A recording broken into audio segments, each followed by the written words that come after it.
बिस्मिल्लाहिर्रहमानिर्रहीम। अस्सलाम वालेकुम स्टूडेंट्स। हमारा जो ये 13 लेक्चर चल रहा था इम्पोर्ट ट्रेड, इसको आज हम कंप्लीट करेंगे। इसमें हमने इम्पोर्ट ट्रेड की डेफिनेशन, इसके कैरेक्टरिस्टिक्स, उसके जो हमने लास्ट जो हमारा चैप्टर था, जो लेक्चर था, उसमें हमने देखा कि हमने इम्पोर्ट के लिए मुख्तलिफ तरह की जो इस्तेलाहात यूज़ होती हैं, टर्म्स जो यूज़ होती हैं मुख्तलिफ, वो हमने देखी थी। तो आज का जो लेक्चर है इसमें हम चलते हैं आज के, इसमें आपका प्रोसीजर आपका इंपोर्ट का, जो चीज़ें आप दूसरे ममालिक से आप इंपोर्ट करने जा रहे हैं, दूसरे ममालिक से जो चीज़ें आपने खरीदनी है, उसका प्रोसीजर क्या होता है, उसका तरीकाकार क्या होता है, जो चीज़ें आपने खरीदनी है। पहले तो आपको जो हर तरह की जो चीज़ है वो इंपोर्ट करने की इजाज़त नहीं होती।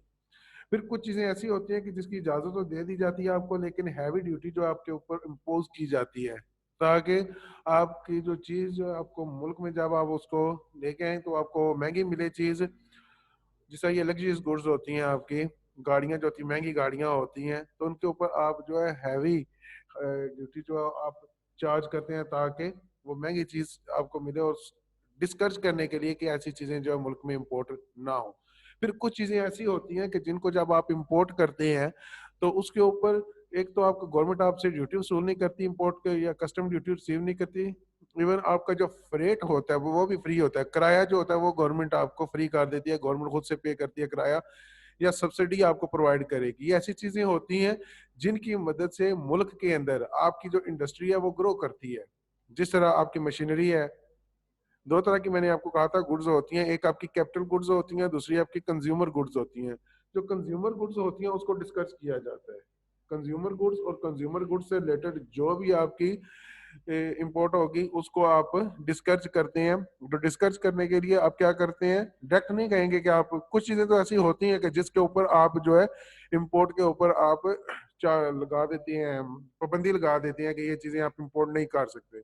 लेकिन कुछ चीजें ऐसी होती हैं कि जो इंपोर्ट करने की इजाजत तो होती है, लेकिन आपके ऊपर रिस्ट्रिक्शन इस तरह से लगा दी जाती है, डायरेक्ट नहीं लगाई जाती है, बल्कि टैक्सेस आपके इतने ज्यादा लगा दिए जाते हैं कि आप उन चीजों को इंपोर्ट ना करें। इसके बावजूद भी आप एज लग्जरी अगर उनको यूज करते हैं तो उससे क्या होगा कि ज्यादा टैक्सेस जो चार्ज किए जाएंगे वो गवर्नमेंट क्या रेवेन्यू का जरिया होगा। तो प्रोसीजर में चलते हैं कि आज अगर आपने कुछ चीजें इंपोर्ट करनी है तो इंपोर्ट करने के लिए फर्स्ट ऑफ ऑल आपको रजिस्टर्ड होना पड़ता है, आपको एज इंपोर्टर और एक्सपोर्टर। आपने जो भी फर्म बनानी है या कंपनी होगी आपकी, या कोई भी पर्सन होगा, पर्सन फर्म या कंपनी होगी, कोई भी कंपनी हो, कंपनी भी आपका एक आर्टिफिशियल पर्सन ही होता है। कंपनी अगर आप रजिस्टर करवाएंगे तो वो भी एज पर्सन ही रजिस्टर्ड होगी। जिस तरह एक आपका नेचुरल पर्सन होता है, कंपनी भी आपकी आर्टिफिशियल पर्सन होती है, जिसको इसके नाम से स्यू किया जा सकता है। कंपनी अपने नाम से किसी पर्सन को स्यू कर सकती है, कंपनी अपने नाम से लोन ले सकती है, कोई प्रॉपर्टी है वो परचेज कर सकती है अपने नाम से। मास वाई आपकी जो ये सेलर और कंपनीज होती हैं, इनको अपने नाम से प्रॉपर्टी से परचेज करने की इजाजत नहीं होती, बाकी आपकी कंपनियां जो होती हैं वो परचेज कर सकती हैं। तो अपने आप को अपने रजिस्टर करवाना होता है, पर्सन है या कंपनी है जो कि चीजें दूसरे मुल्क से इंपोर्ट करवा रहे हैं, आप उसको रजिस्टर करवाएंगे। रजिस्टर करवाने करवाने आपने chief controller import and exports under under the import export act. आपका पाकिस्तान में जो चीजें आप इंपोर्ट कर रही हैं, एक्सपोर्ट कर रही हैं पाकिस्तान से चीजें, 1952 ये एक्ट मौजूद है आपका। इस एक्ट के जरिए आप चीजें जो इस अपना अपने आप को पहले आप रजिस्टर करवाएंगे एज इंपोर्टर और एक्सपोर्टर। उसके बाद आपका जो देखा जाएगा जो चीजें आपने इंपोर्ट करनी है उसकी मुल्की प्रोडक्शन है क्या। अगर मुल्क के अंदर उस चीज की प्रोडक्शन है तो फिर ये देखा जाता है क्या जो मुल्क के अंदर प्रोडक्शन है वो उसकी सारी की सारी जो डिमांड है वो सप्लाई पूरी की जा सकती है। अगर सप्लाई पूरी की जा सके तो उस सूरत में आपको वो चीजें इंपोर्ट करने की इजाजत नहीं दी जाती। अगर आपको इजाजत दे दी जाएगी तो आपको बता दिया जाएगा कि इसके ऊपर आपकी टैक्स की शरह क्या होगी, ज्यादा टैक्स होंगे आपके। और बाज़ औक़ात ऐसी चीजें जिनको इंपोर्ट करने की इजाजत नहीं होती, गवर्नमेंट देखेगी अगर उनका जो इंटरनल प्रोड्यूसर जो है मुल्क के अंदर जो चीजें प्रोड्यूस करने वाले लोग हैं, वो अगर चीजों की कीमत ज्यादा चार्ज कर रहे हैं, अपनी सप्लाई और प्राइस जो है उसके ऊपर उन्होंने मुकम्मल जो कंट्रोल रखा हुआ है मोनोपोली होने की वजह से, या मुख्तलिफ लोग जो हैं चीजें तो प्रोड्यूस कर रहे हैं, मोनोपोली नहीं है, लेकिन वो कार्टल बना लेते हैं। कार्टल होता है कि जिसमें एक जैसी चीजें प्रोड्यूस करने वाले मुख्तलिफ अदारे जो होते हैं वो मिल जाते हैं। जैसे आपका ये ऑपिक है, ऑयल प्रोड्यूसिंग कंट्री जो होती है ऑपिक में, ये इनका कार्टल है कि वो उन्होंने एक ही प्राइस जो है रखी हुई है और उसके मुताबिक ही सप्लाई उन्होंने डिवाइड की हुई है कि हर कंट्री जो वो कितनी सप्लाई करेगा इंटरनेशनल मार्केट या इंटरनेशनल जो आपकी डिमांड है उसके मुताबिक। तो यहाँ पे किसी भी मुल्क के अंदर ये जो आपके इंटरनल प्रोड्यूसर जो होते हैं वो जब कार्टेल बना लेते हैं तो उनकी मोनोपोली तोड़ने के लिए जो है ये इजाजत दी जाती है। अगर एग्जांपल ली जाए पाकिस्तान की, तो आप देखेंगे आज से कुछ अर्सा पहले, 4 महीने 5 महीने हो गए पहले, आपकी जो शुगर की प्राइसेस है पाकिस्तान में, चीनी की कीमत जो है मसलसल इंक्रीज कर रही थी। आपने देखा कि एक तो ये आपको चीनी मार्केट में अवेलेबल भी नहीं थी और जो आपको मिल रही थी वो भी आपके महंगे दामों में मिल रही थी। गवर्नमेंट ने रेट जो निकाला था उससे ज्यादा प्राइस पे वो आपको चीजें जो है मिलती थी, चीनी मिलती, और लोग मजबूर थे वो लेने के लिए। तो गवर्नमेंट ने अपनी तरफ से जो एक रेट निकाला था वो इम्पोज करने की कोशिश की अपने जो प्रोड्यूसर्स हैं उनके ऊपर। अगर उन्होंने उन्होंने उस चीज को जो है इम्प्लीमेंट नहीं किया तो गवर्नमेंट ने वो चीनी बाहर से इम्पोर्ट कर ली है। चीनी इंपोर्ट करने से क्या हुआ, अब जाएंगे शाम में तो आपको वो नजर आएगा कि वहां पे आपकी पाकिस्तान की चीनी जो है वो भी आपको नजर मिलेगी, और जो आपकी इम्पोर्टेड चीनी है वो भी आपको वहां पे मिलेगी। तो एक की कीमत आपको 83 रुपीज थी, दूसरे की कीमत आपकी 110 थी। तो लोग जो है वो जो लो प्राइस होगी उसको आप चीज को खरीदेंगे। तो क्या हुआ कि आपने अपनी सप्लाई को मेंटेन करने के लिए डिमांड और सप्लाई के दरमियान जो वो गैप था एक, जो कि इंपोर्टर जो आपके इंटरनल प्रोड्यूसर थे उन्होंने ये शॉर्टेज बना के तो वो बनाया हुआ था, वो खत्म करने के लिए गवर्नमेंट ने वो बाहर से वो चीजें परचेज की, चीनी परचेज करनी पड़ी। और चीनी जब परचेज की तो उससे क्या हुआ, आपका वो डिमांड और सप्लाई का दरमियान जो गैप था, वो जो डेफिसिट था वो फिल हुआ, और प्राइसेस आपकी जो है, दूसरा आपका इंटरनल जो इम्पोर्टर जो जो आपके प्रोड्यूसर है वो इम्पोर्टर के साथ उन्होंने कम्पीट किया, और अब आपकी ऑलमोस्ट दोनों जो है शुगर्स है उनकी प्राइसेस आपकी सेम हो गई हैं।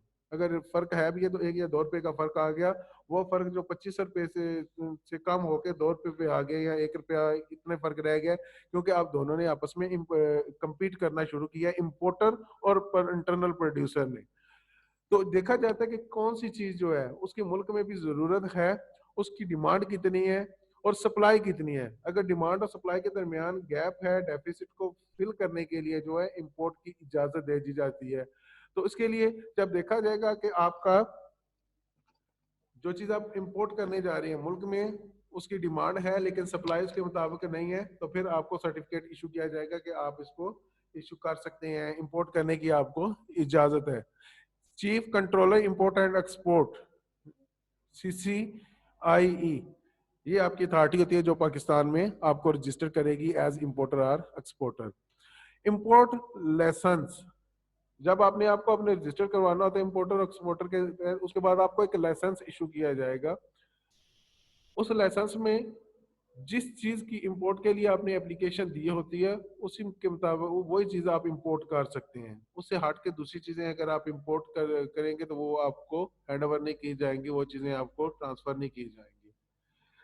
तो देखा जाएगा कि कौन सी चीज आपने जो है वो खरीदनी है। उसके लिए आप जो है क्या करेंगे, चीफ कंट्रोलर इंपोर्ट एक्सपोर्ट जो है उसको आप एक जो प्रेस्क्राइब्ड फॉर्म होगा उस पर आप एप्लीकेशन देंगे, और उसके बाद आपके और रजिस्ट्रेशन का आपका जो फॉर्म होगा वो साथ आप अटैच करेंगे। अटैच करने के बाद एप्लीकेशन देंगे, वेरिफिकेशन के बाद आपको लाइसेंस जो है वो इशू किया जाएगा।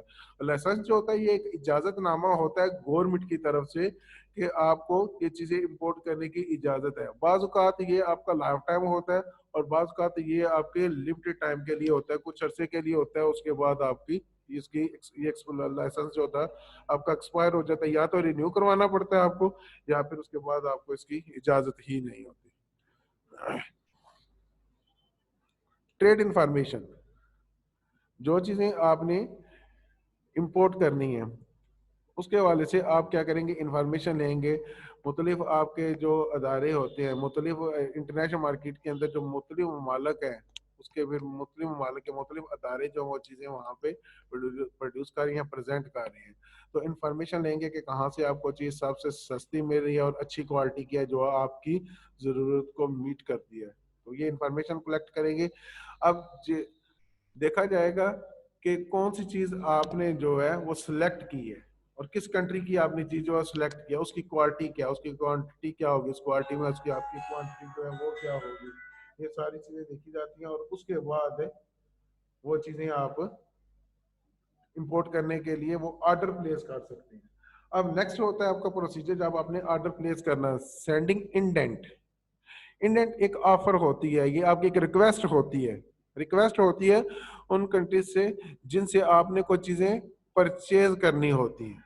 उन कंट्री से आपने एक रिक्वेस्ट सेंड करते हैं उन कंट्रीज को जिनसे आपने चीजें परचेज करनी होती हैं, और ये जो रिक्वेस्ट सेंड की जाती है ये through chamber of commerce send की जाती है कि आपने जो चीजें इंपोर्ट करनी है उसकी आप क्वालिटी बताएंगे चीजों की क्या है, उनकी क्वांटिटी जो है वो क्या होगी, डेट क्या होगी, डिलीवरी मेथड उनका क्या होगा, पैकिंग उनकी किस तरह की होगी, पेमेंट का क्या तरीका कार होगा, ये सारी की सारी चीजें होंगी। और दूसरा इंश्योरेंस तक के जितने भी होंगी इंफॉर्मेशन उस उनसे आप कलेक्ट करेंगे और उसके बाद आप उनको ऑर्डर जो है वो प्लेस करना होता है आपने। ये इंडेंट जो होता है ये जस्ट डायरेक्ट एक ऑर्डर नहीं होता, ये एक रिक्वेस्ट की शक्ल होती है कि आपने ये चीजें जो है आपने खरीदनी है उनसे।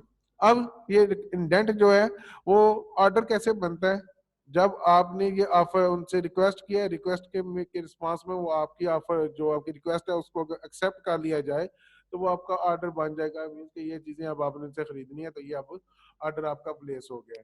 After obtaining information the importer send an indent to the exporter. Information लेने के बाद जहां से उसको चीजें सस्ती मिलेंगी वहां पे आप क्या करेंगे, इंडेंट उनको सेंड करेंगे अपनी जो है इंफॉर्मेशन के मुताबिक जो चीजें आपने उनसे खरीदनी है उसके लिए रिक्वेस्ट सेंड करें। It may be placed directly to the exporter और through indent houses. Direct exporter को दे देंगे या इंडेंट हाउसेज जो होते हैं आपके जो कि जिनके जरिए आप चीजें, एजेंट्स जिनको कहा जाता है, इंपोर्ट एक्सपोर्ट एजेंट्स कहा जाता है, या फिर आप तो मुख्तलिफ ममालिक जो होते हैं उनके अंदर जो चैम्बर ऑफ कॉमर्स होते हैं, पाकिस्तान में ये चैम्बर ऑफ कॉमर्स के जरिए ये चीजें की जा सकती हैं, तो उनके जरिए आप उनको ऑर्डर प्लेस करते हैं। Importer mention in the indent the quality quantity of the goods, date of the delivery, method of packing, method of payment, instruction of the shipment and insurance. इसमें वो सारी की सारी चीजें जो है उसमें मेंशन की जाती है इंपोर्टर की तरफ से कि वो सारी चीजें उसके रिक्वेस्ट दी जाती है। Indent contain the feature of both inquiry and order. एक तो ये चीजें की आपने उनसे इंक्वायरी ले रहे हैं कि क्या क्या चीजें होंगी, साथ वो आपका ऑर्डर लेटर भी होता है कि आपने चीजें उनको ऑर्डर देने, आपने रिक्वेस्ट करनी है। ऑर्डर लेटर होता है लेकिन ऑर्डर उस सूरत में ये बनेगा जब ये चीज आपकी एक्सेप्ट हो जाएगी। तो लिखा लिखा हुआ है नेक्स्ट आपका टॉपिक है एक्सेप्टेंस और लेटर। एक्सेप्टेंस लेटर क्या होगा कि आपका जो ऑर्डर है वो अगर आपका एक्सेप्ट हो गया है, ऑर्डर जो आपने प्लेस किया था वो आपका एक्सेप्ट हो गया है, तो उससे क्या होगा कि वो आपका आपने जो रिक्वेस्ट की थी अब वो ऑर्डर की जो शक्ल इख्तियार कर चुके हैं, क्योंकि जो चीजें आप खरीदना चाहते हैं एक्सपोर्टर अब वो चीजें आपको एक्सपोर्ट करने के लिए तैयार है। मैंने कहा कि आप सेंड करते हैं जब इंडेंट, ये फोर्थ पॉइंट में हमने देखा, तो उसमें आपने एक रिक्वेस्ट करनी होती है उन चीजों के लिए। अब उसके बाद वो ऑर्डर लेटर भी होता है आपका जो आप सेंड करते हैं उनको, जब ऑर्डर लेटर उनको सेंड करेंगे वो एक्सेप्टेंस होगी तो वो अब आपका वो ऑर्डर बन जाएगा। If the exporter is agreed with the terms and condition laid down in the indent then he send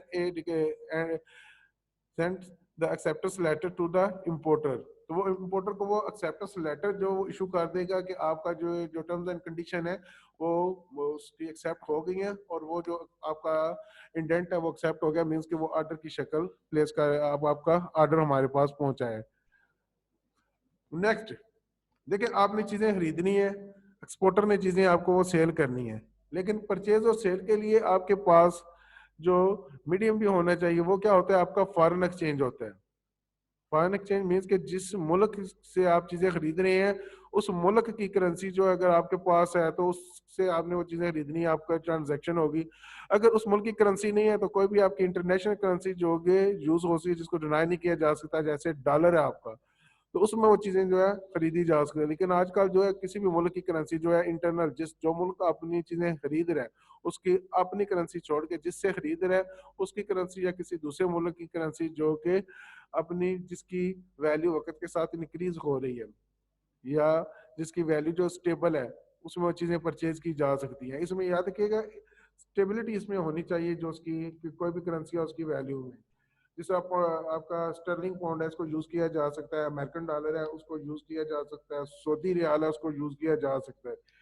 अब जो यूरो है, यूरोपीय यूनियन की जो करेंसी है उनकी एक कॉमन करेंसी है उसको यूज नहीं किया जाता क्योंकि उसके अंदर आपकी फ्लक्चुएशन बहुत ज्यादा होती है। तो यूरोज में आपकी जो इंटरनेशनल ट्रांजैक्शन जो है वो अलाउ नहीं है। हाँ, एक्सपोर्टर अगर वो आपसे एक्सेप्ट करने के लिए तैयार है तो फिर तो आप उसको दे सकते हैं। आप उसको अगर एक्सपोर्टर आपसे वो एक्सेप्ट करने के लिए तैयार नहीं है, वो आपसे यूरो जो है उसके अगेंस्ट आपसे ट्रांजैक्शन करने के लिए रेडी नहीं है, तो फिर आप उसके ऊपर ये इम्पोज नहीं कर सकते।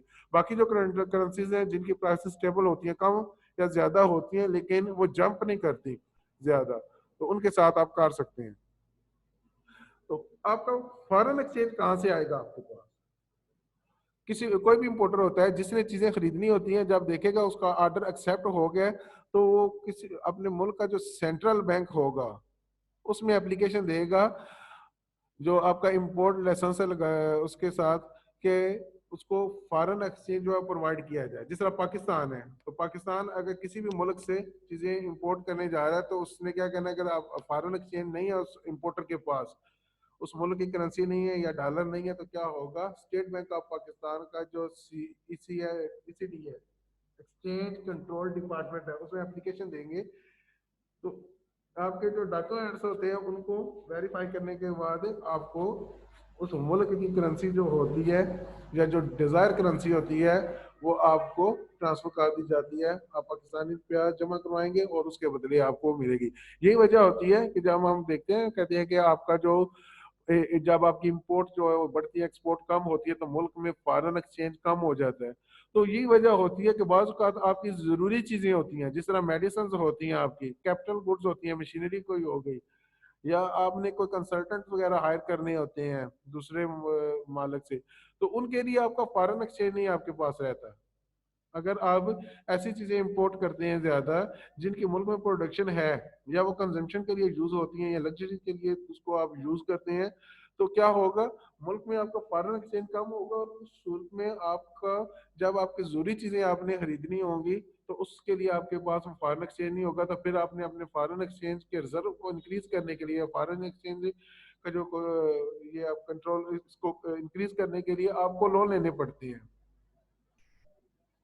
as importer has to pay the exporter in the currency of the exporter country. The importer has to range the foreign exchange of the value of the import. For this purpose, the importer give an application to the central bank of the country on a prescribed form. ये किसी भी मुल्क का जो है central bank होता है उसके अंदर ये इदारा मौजूद होता है, ये डिपार्टमेंट मौजूद होता है कि जो आपकी एक्सचेंज करेंसी को आपके कन्वर्ट करते हैं। इवन हमारे जो ये करेंसी एक्सचेंज वाले जो होते हैं ये भी अगर आपसे वो डॉलर वगैरह या कोई भी चीज़ से आप चेंज करवाते हैं तो बाद में इन्होंने ये सारा वो अमाउंट जो होती है वो स्टेट बैंक ऑफ पाकिस्तान को जो है वो जमा करवानी होती है। और स्टेट बैंक ऑफ पाकिस्तान जो है इनको सेलिंग प्राइस के ऊपर वो जो है अमाउंट पे कर देगा।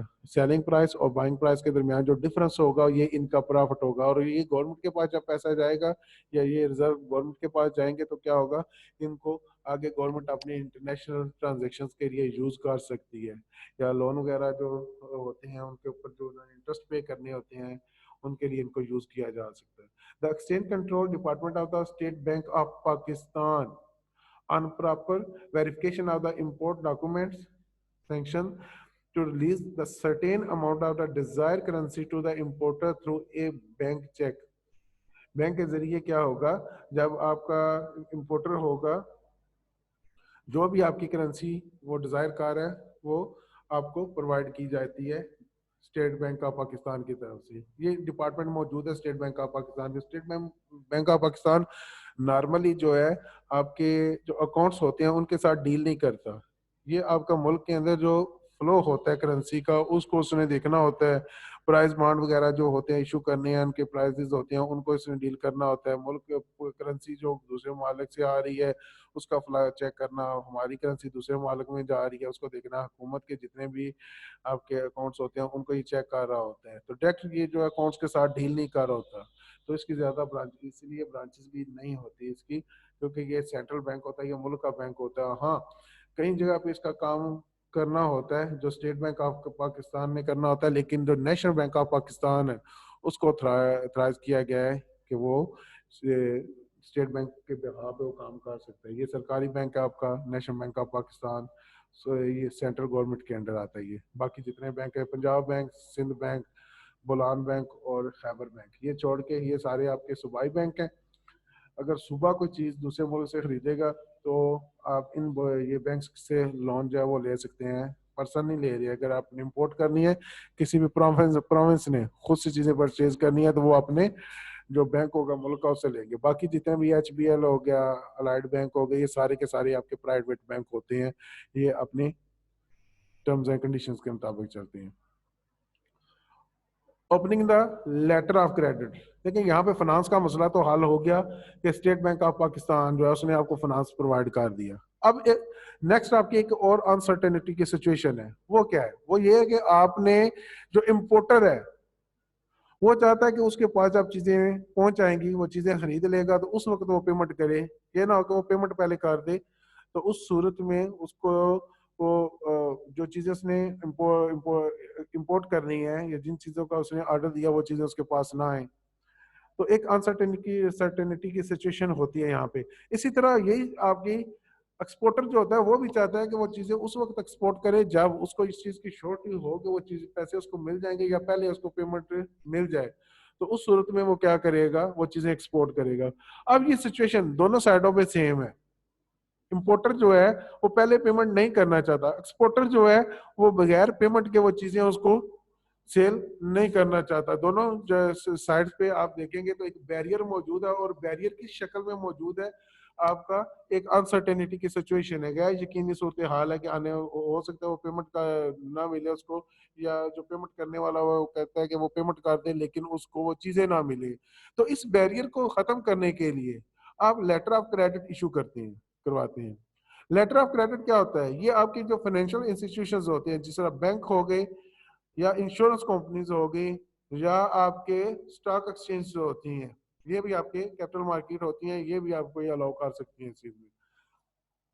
ये आपको लेटर ऑफ क्रेडिट आप इनके थ्रू इशू करते हैं। अब लेटर ऑफ क्रेडिट क्या होगा? इसमें इंपोर्टर जो चीजें इंपोर्ट करना चाह रहा है वो अपने बैंक के साथ जो है वो रब्ता करेगा, और बैंक को जो है उन चीजों की क्वालिटी के वाले से बताएगा और उसकी प्राइस के वाले से बताएगा कि इन चीजों की इतनी प्राइस है और मैं इंपोर्ट करना चाह रहा हूँ।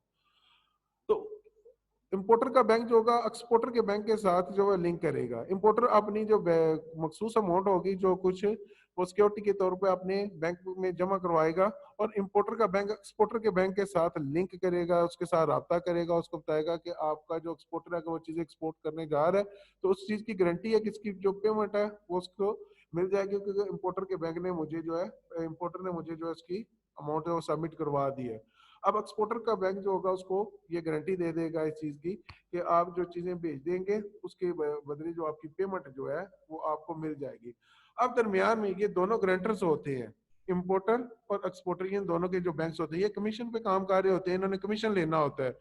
तो क्या करेंगे, जो इंपोर्टर का बैंक होता है वो पेमेंट वसूल करेगा, वसूल करने के बाद जब आपकी चीजों की डिलीवरी हो जाएगी तो एक्सपोर्टर के बैंक को जो है वो अमाउंट ट्रांसफर कर देगा, और एक्सपोर्टर जो होगा उसको वो अमाउंट जो है वो मिल जाएगी अपने बैंक से, जो इंपोर्टर का बैंक है उसने जो अमाउंट उसको सेंड किया है। आजकल ये देखें फास्ट ट्रांसफर ट्रांसफर पेमेंट का जो नेचर है, ये आपने दूसरे मुल्क से अगर आपने करेंसी को मंगवानी है, कोई पैसे आपके मंगवाने हैं या बाहर से आपके कोई भाई वालिद काम करते हैं तो पैसे भेजते हैं, तो आपको with in seconds with in minutes वो पैसे आपको मिल जाते हैं। तो वहां पे आपकी सिर्फ एक गारंटी होती है, वो रकम जो ट्रांसफर नहीं होती। वेस्टर्न यूनियन में पैसे जमा करवाते हैं तो वेस्टर्न यूनियन एक कंपनी है जो कि इस चीज की आपको नंबर इशू कर देते हैं कि ये नंबर है फलान नाम के ऊपर हमारे पास पेमेंट आ गई है, कोई भी बैंक जो है उसकी पेमेंट कर सकता है, ये एक गारंटी होती है। और जो भी बैंक ये पेमेंट करेगा उसको हम जो है ये रकम ट्रांसफर कर देंगे विद ब्रांच कमीशन, उसका जो कमीशन होगा उसके साथ पे कर देंगे आप।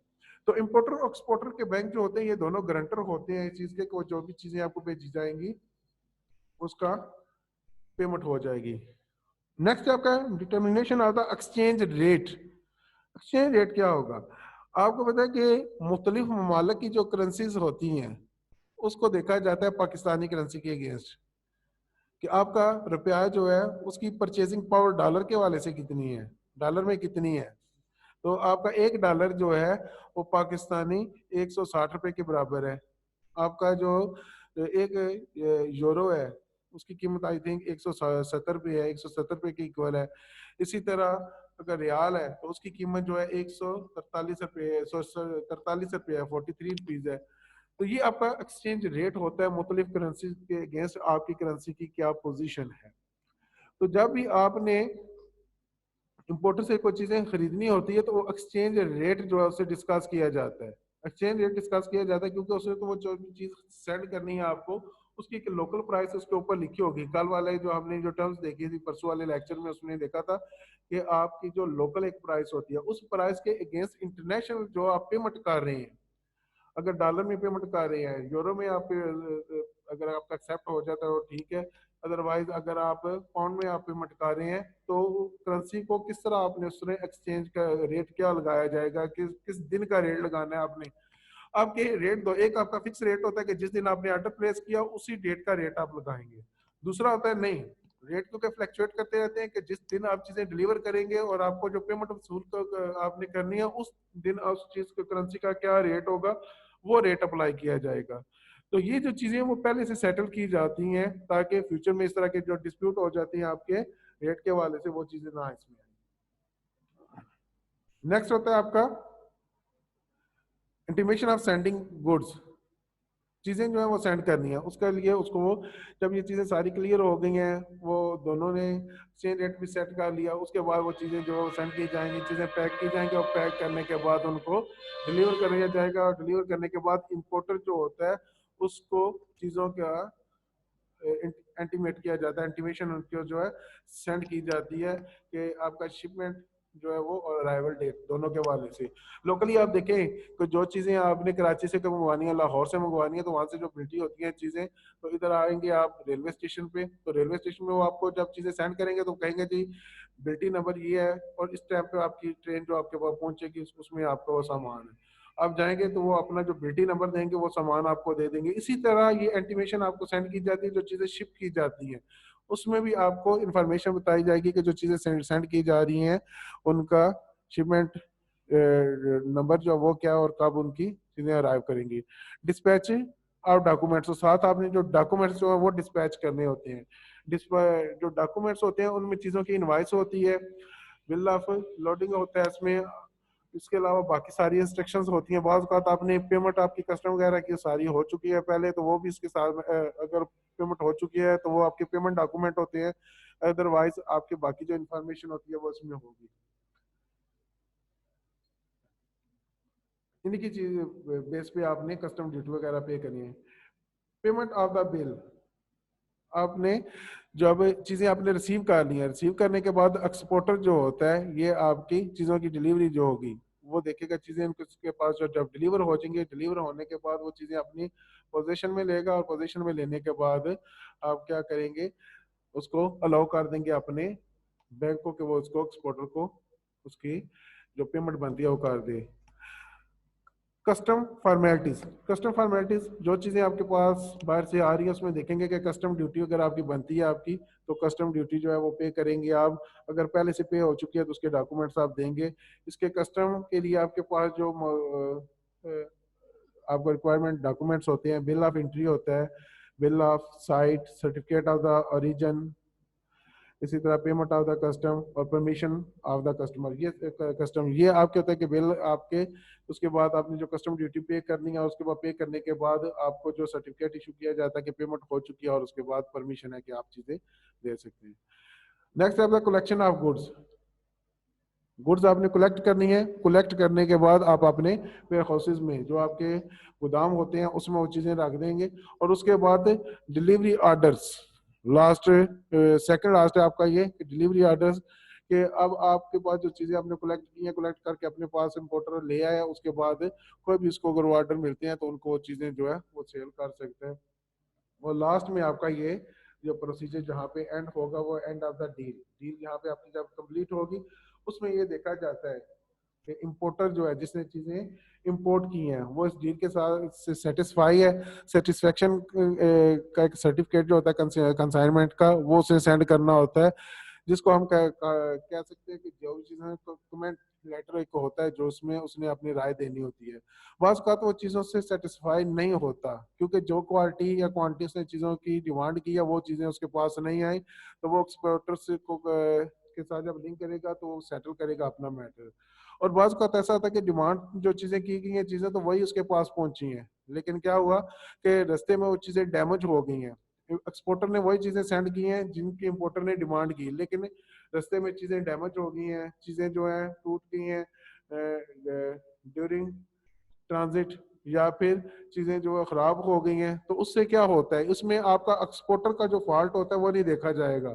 वो आपकी इंश्योरेंस कंपनी जो है उसके उसको जो है इंपोर्टर जो है एक्सपोर्टर जो एडवाइस करेगा कि इंपोर्टर का जो लॉस होगा उसको कंपनसेट करें, क्योंकि जो एक्सपोर्टर जब चीजें सेंड करेगा, सेंड करते वक्त उन चीजों को प्रॉपर इंश्योर करवाया जाता है। और इंश्योरेंस का मकसद ही ये होता है कि अगर चीजें उसके प्रॉपर उसके पास नहीं पहुंची, खराब हो जाती हैं, कुछ चीजें होती हैं आपकी जिस तरह आग लग गई है या आपका जहाज डूब गया है या चीजें डूब गई है उस सूरत में, या फिर आपकी चीजें जो है आपके ड्यूरिंग ट्रांजिट रास्ते में वो चीजें आपकी डैमेज हो गई हैं, टूट गई हैं, उस सूरत में आपकी खराब हो गई हैं, तो उस सूरत में वो लॉस जो होगा वो उसको कवर कर देगा।